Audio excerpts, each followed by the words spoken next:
அனைவருக்கும் வணக்கம். நண்பர்களே, வன்னியர் சங்க சோழமண்டல மாநாடு என்ற தலைப்பிலே ஒரு கவிதை படிக்கிறேன், கேளுங்கள். பாரதத்தில் புகழடைந்தது தமிழ்நாடு, இது உலகெல்லாம் பெருமை கொண்ட ஒரு நாடு.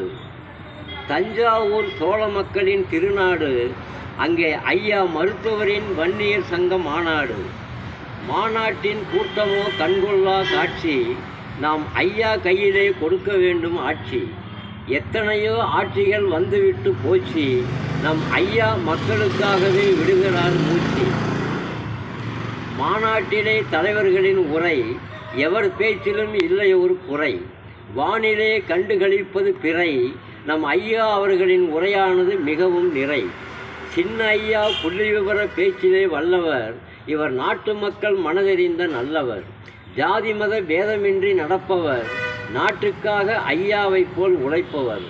அடுத்த ஆண்டு வரவேண்டும் மாற்றம், மக்கள் வாழ்விலே காண வேண்டும் ஏற்றம். ஐயாவின் கரங்களை வலுப்படுத்துவோம், தடைகள் அனைத்தையும் சிறைப்படுத்துவோம். நன்றி, வணக்கம். படைப்பு வெங்கடேசன், மேச்சேரி.